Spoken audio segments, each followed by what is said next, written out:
Bonjour à tous. Donc je suis Annabelle Lacour, responsable de collection photographique au musée du Quai Branly et j'ai voulu aujourd'hui, à l'occasion de ce week-end de l'ethnologie femmes de terrain, vous parler de 3 femmes photographes présentes dans les collections photographiques et plus particulièrement de leur rapport au terrain photographique dans des contextes géographiques de prise de vue et des périodes totalement différentes, puisque... Non, c'est pas ça. Voilà, on a donc Thérèse Rivière, une femme ethnologue française dans l'Aurès en Algérie dans les années 30. Théa Segal, photographe professionnel, photoreporter au Venezuela dans les années 60 et 70. Et enfin, Daniela Hedburg, qui est donc une artiste visuelle contemporaine qui a réalisé son projet en Islande en 2013. Et donc la question que j'ai voulu poser aujourd'hui, c'était comment la photographie, l'image photographique restitue une certaine expérience, une expérience singulière du terrain et restitue ce rapport au terrain suivant les objectifs poursuivis et le regard évidemment de chacune. Donc la première photographe est donc Thérèse Rivière, qui est donc une ethnologue qui va poursuivre une mission dans l'Aurès en Algérie en 1935 et 1936. C'est une mission qui est confiée par le musée d'ethnographie du Trocadéro à 2 jeunes femmes, Thérèse Rivière et Germaine Tillon. Qui appartiennent à cette génération d'ethnologues qui participent au renouveau du musée d'ethnographie en cours. Donc c'est une mission éminemment scientifique. Elles reçoivent des instructions très claires. Elles doivent effectuer une enquête ample, à la fois sociologique et ethnologique, sur l'Aurès, ses habitants, les Chaouia. Et aussi également rapporter une collection d'objets pour le musée et puis rassembler des données, des photographies, des films dans un but d'exhaustivité scientifique. Donc malgré ces intentions très scientifiques, les journaux à l'époque, donc l'Aurès est un massif montagneux situé à l'est de l'Algérie. Et donc la presse relate cette mission sur un ton un peu romanesque, puisqu'il raconte que 2 jeunes femmes audacieuses, donnant un peu l'image d'exploratrices aventureuses, débrouillardes avec des adjectifs qu'ils n'auraient certainement pas utilisés pour leurs homologues masculins à cette époque. Donc c'est néanmoins une mission très scientifique et elles suivent à la lettre les instructions qui leur sont données, notamment les instructions de Marcel Moss, dont elles ont suivi les cours à l'Institut d'ethnologie.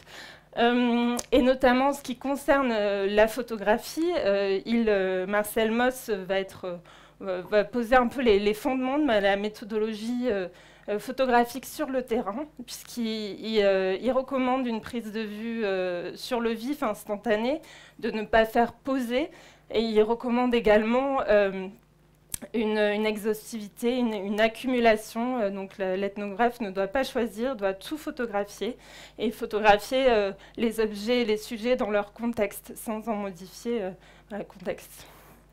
Donc Germaine Tillon et Thérèse Rivière vont toutes les deux prendre des milliers de photographies. Donc pour Thérèse Rivière recense toutes les différentes activités, les techniques, les modes de fabrication. Et donc là, on voit aussi à quel point la photographie, de la même manière qu'on collecte des objets, on va collecter des fragments et des morceaux de réel. Donc on a des fragments humains, des fragments sur des rapprochements sur des gestes de production, et puis des rapprochements sur des ornements, des tatouages, et puis également des fragments d'objets qui offre aujourd'hui quelque chose de visuellement très intéressant, même si le but à la base était de documenter, de tout documenter. Donc à cette époque, elles sont équipées d'appareils très modernes, portatifs, qui leur permet donc ces rapprochements et qui leur permet aussi des basculements, des vues en plongée comme ici. Donc il y a un certain nombre de vues en plongée très intéressantes aussi. On voit aussi, donc, elle notait, Thérèse Rivière notait systématiquement les contextes de production de ses photographies dans des carnets. Et au retour, elle a noté sur ses fiches cartonnées les légendes détaillées des photographies. Donc c'est à cette époque, dans ce contexte ethnographique, la photographie est envisagée comme un outil scientifique et mécanique. Néanmoins, la photographie avant tout restitue un rapport au sujet, un rapport au sujet photographié sur le terrain, et donc n'est pas seulement et notamment des études récentes des recherches ont mis en valeur vraiment le travail de Thérèse Rivière et la singularité de son regard, et notamment dans des photographies, ces instantanés pris sur le vif, où on peut voir aussi une interaction avec ces sujets, des échanges de sourires, de regards, et aussi des cadrages très particuliers, où on a souvent un décentrement du sujet, des sujets qui sortent du cadre, donc des compositions très libres finalement, très intéressantes, qui montrent que malgré l'intentionnalité scientifique, on a ce regard et l'image photographique qui restitue une interaction avec ces sujets sur le terrain. La deuxième photographe dont je voulais parler, donc cette fois, ce n'est plus une ethnologue, mais c'est vraiment une photographe professionnelle d'origine roumaine qui s'installe au Venezuela en 1958 à l'âge de 29 ans et qui va parcourir le Venezuela pendant 50 ans, documenter et réaliser des reportages sur le pays.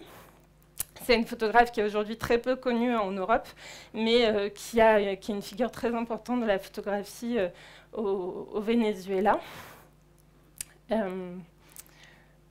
Donc elle réalise toutes sortes de reportages sur des événements, mais ce qui l'intéresse vraiment, c'est l'environnement qu'elle traverse et les gens qu'elle croise, et elle va vraiment développer un projet d'auteur personnel autour de reportages sur des communautés, différentes communautés autochtones du Venezuela, pour documenter les modes de vie, les activités et puis leur relation à l'environnement. Et c'est un projet qui a vraiment une double intention très personnelle, puisqu'elle a envie de vraiment comprendre, ces communautés, mais aussi une vocation plus documentaire de sauvegarde de la mémoire de ces modes de vie dont elle sent qu'ils sont menacés par les transformations, la modernité. Donc elle met au point, pour cet objectif, elle met au point ces séquences photographiques où elle réalise en fait sur un mode très narratif des séquences donc, où elle photographie des étapes successives d'activités. Donc ici, la première série qu'elle réalise sur la Curiara, qui est un bateau, donc un canoë, donc chez les Indiens Yekwana, dans l'état d'Amazonas. Et donc on a toutes les étapes, depuis l'abattage des arbres, l'écorçage des troncs, et voilà toute la suite de ces étapes qui sont racontées donc sur un mode narratif. Donc on n'est plus dans l'exhaustivité, dans l'accumulation visuelle, on est vraiment dans la séquence, donc le choix d'instants, la succession d'instants choisis, et donc l'affirmation d'un point de vue aussi, parce qu'on a des choix aussi esthétiques très forts dans les contrastes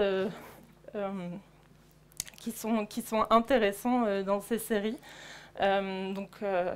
La deuxième série qui est conservée également au musée sur le KZB, donc c'est l'élaboration de la galette, d'une galette élaborée à partir de la farine de yucca. Donc de la même manière, selon le même mode narratif, elle photographie les différentes étapes depuis la récolte de yucca jusqu'à l'élaboration de la galette. Donc c'est un projet d'auteur. Elle va publier aussi ces séries dans des livres. Donc elle est vraiment. Donc la troisième séquence aussi sont sur la fabrication du tambour, avec toujours des partis pris esthétiques intéressants de contraste. Néanmoins, son projet va intégrer des collections ethnographiques au Venezuela. Et d'ailleurs, Claude Lévi-Strauss prendra connaissance de ces photographies et il va saluer à la fois l'intérêt ethnographique et la beauté esthétique de ces images. Donc, pour la dernière photographe, j'ai voulu glisser sur le terrain artistique pour évoquer le travail de Daniela Hallborg, donc artiste visuelle, qui a réalisé donc ce projet en Islande à l'occasion des résidences photographiques au musée du Quai Branly en 2013. Donc c'est intéressant parce que c'est un projet qui interroge cette fois la fiction, le rapport à la fiction dans ce rapport au terrain. Et on en est... voilà, donc le résultat, l'image finale est donc c'est cette série de paysages où on voit la main de la photographe qui tient un échantillon textile qui est une copie en fait d'un échantillon naturel, comme si la main était en train de prélever un échantillon. Donc il y a l'idée, et donc ces paysages sont associés à ensuite la photographie de l'échantillon isolé, comme s'il avait été collecté. Et donc, on a la référence à la collecte, au prélèvement dans les sens naturels, mais aussi l'interrogation sur le rapport entre réalité et fiction, puisqu'on a la réalité du paysage, la recomposition de la scène du prélèvement, et puis cet objet textile qui est un objet artificiel, mais élaboré à partir de fibres naturelles. Donc, ce qui est intéressant dans ce projet aussi, c'est que le point de départ, en fait, c'est vraiment le choix d'un terrain, puisqu'elle recherchait des paysages naturels intéressants et un lieu avec une forte tradition textile, et donc elle s'est tournée vers l'Islande. Et ce qui a été important, c'était le choix de la période, puisqu'elle a décidé de s'y rendre en automne, qui est la période du rétir, qui est en fait une tradition en Islande où c'est le moment où les bergers rassemblent les moutons avant l'hiver. Et c'est quelque chose auquel participent un grand nombre d'Islandais. C'était pour elle l'occasion de partager et de se connecter aux lieux et aux personnes. Quand elle est arrivée, elle a rencontré un certain nombre de personnes qui ont une importance fondamentale pour amener à bien son projet, puisqu'elle a rencontré une spécialiste du textile, et puis une autre personne qui l'a vraiment conseillée qui connaissait très bien la nature islandaise et qui l'a conseillée sur les points de vue, et elles ont ensemble élaboré son itinéraire. Donc voilà, ce qui est pour Daniela, la photographie est quelque chose, un médium assez froid, et l'élément textile lui permet vraiment de reconnecter avec les lieux, avec le terrain, avec le sujet. Donc voilà, c'est aussi pour ça que c'est un travail intéressant à évoquer aujourd'hui. Et on peut dire finalement que le travail final est une sorte de synthèse visuelle, une synthèse visuelle de son expérience de terrain pendant 2 mois, puisque chaque élément finalement renvoie à une histoire, à des personnes, à des lieux. Voilà, donc on glisse vers la fiction, rapport au terrain fictionnel, et un rapport à la collecte aussi, qui est de l'ordre de la fiction. Donc voilà, je terminais sur cette image. Donc voilà, aujourd'hui, c'était un peu un panorama très rapide de ces différents travaux, mais c'était l'occasion d'évoquer voilà, 3 rapports possibles au terrain et au médium photographique, et les possibilités expressives du médium sur ce terrain, que l'on considère comme un outil scientifique pour Thérèse Rivière, comme un outil narratif pour Théa Segal, ou bien comme un outil artistique et propre à s'exprimer dans le genre de la fiction. Voilà, merci.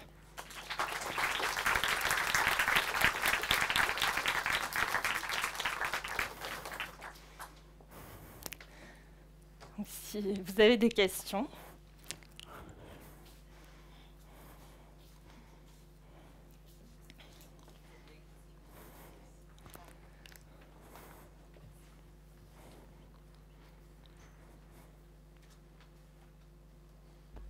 Oui. Bonjour, merci pour votre présentation. Je voulais savoir, est-ce qu'il y avait une raison pour ce choix que la photographie soit ovale pour le travail de Daniela? Oui, c'est vrai que c'est un aspect important que j'ai pas eu le temps de développer pour chaque mais c'est pour ça que les questions sont les bienvenues, parce qu'il y a certains aspects que j'ai sûrement pas développés. Effectivement, le format ovale est une référence au miroir qui était utilisé par les peintres au XVIIe siècle pour corriger leur couleur. Puisqu'en fait, dans les références de Daniela, il y a aussi la référence à l'explorateur, et au peintre explorateur du XVIIe et XVIIIe siècle. Voilà. Est-ce qu'il y a d'autres questions ?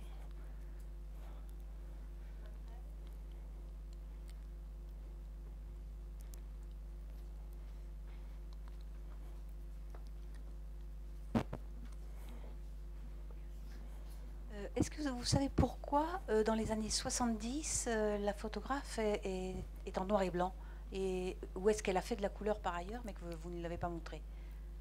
Alors, elle a fait de la couleur dans des projets qui étaient plus de l'ordre de la commande, mais il est vrai que pour son projet d'auteur personnel, elle se sentait plus proche du noir et blanc, comme médium vraiment d'expression personnelle. Elle a fait de la couleur plutôt quand ça lui était demandé pour des reportages d'ordre plus événementiel. Donc c'est un choix artistique.